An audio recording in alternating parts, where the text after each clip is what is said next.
আপনি প্রশ্ন করেছেন আয়নাঘরের আইডিয়া কে দিয়েছিল। হ্যাঁ, আইডিয়াটা দিয়েছিল আমার বিয়াই তারেক সিদ্দিকী।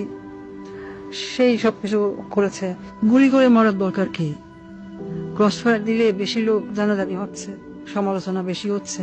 সেদিন থেকে শুরু হলো এই নতুন পরীক্ষামূলক পরিকল্পনা। একটা ছোট্ট ঘর, 3.5 ফিট বাই 3.5 ফিট। ওইখানে নিজের কোথাও ভালোভাবে শোনা যায় না। হ্যাঁ, আমরা প্রথমে কিছু বিরোধী নেতাকে তুলে আনলাম, এই বিএনপি, জামাত, ছাত্র শিবির, ছাত্রদল, কিছু সাংবাদিক। ওদের দেখা হলো সেই আয়না ঘরে। প্রথমে কয়েকদিন ওরা দেয়ালে ঘুষি মারত। আমাকে ভিডিও কলে দেখানো হলো, ভিডিওতে আমাকে দেখানো হলো ওরা দেয়ালে ঘুষি মারত, দল্লা ঠেলে বেরোনোর চেষ্টা করছে। তারপর কিছুদিন দেখি শুধু উপরের দিকে তাকিয়ে থাকে। তারপর এক সময় ক্লান্ত হয়ে শুধু উপরের দিকে তাকিয়ে থাকতো। প্রথম কিছুদিন কেউ বুঝতে পারতো না কতটা সময় গেছে, কয়দিন তাদের আটক রাখা হয়েছে। খাবার অনেক কম দেওয়া হতো, খাওয়া কম দিতে বলতাম, পানিও খুব সীমিত। কেউ কেউ নিজের আয়নায় নিজের প্রতিবিম্বকে দেখে সূর্য মনে করত, নিজেকেই আক্রমণ করা শুরু করলো।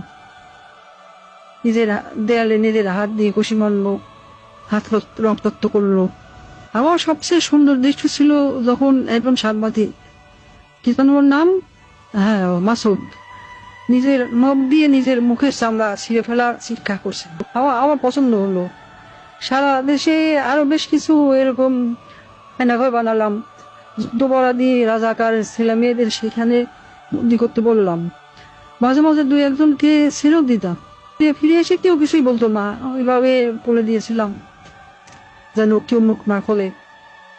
ব্যাস, সাপও মরল না, লাঠিও ভাঙলো না। মানুষ ভাবলো যান বাঁচাতে স্বেচ্ছায় আত্মগোপন করেছিল, কিন্তু আমার আসল শক্তি ছিল প্রচারণায়। আমার দলের নেতা কর্মীরা, তারাও এই ব্যাপারটা বিশ্বাস করতে পারে। সত্যকে আমরা এমন ভাবে ধামা চাপাতে এসেছি, কেউ বিশ্বাসই করতে পারছে না আয়না ঘর আসলে ঘর বলতে সত্যি কিছু ছিল। আমি হাসলাম, কারণ কেন জানেন, একবার যদি সত্য মিথ্যাকে আর মিথ্যাকে সত্য বলে চালিয়ে দেওয়া যায়, তাহলে আর কিছু করার দরকার নেই। মানুষের মনে সন্দেহ ঢুকিয়ে দেওয়াই যথেষ্ট।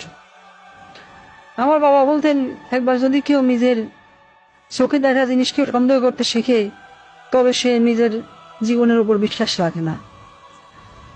তখনই তুমি তাকে সম্পূর্ণ দখল করে দিতে পারবে। আমি তাই করেছি। আমি তাদের মনের উপর শাসন করেছি। আমি তাদের কল্পনাকে বন্দি করেছি। আর তাই আজও মানুষ সন্দেহ করে আয়না ভালো বলে সত্যি কিছু ছিল।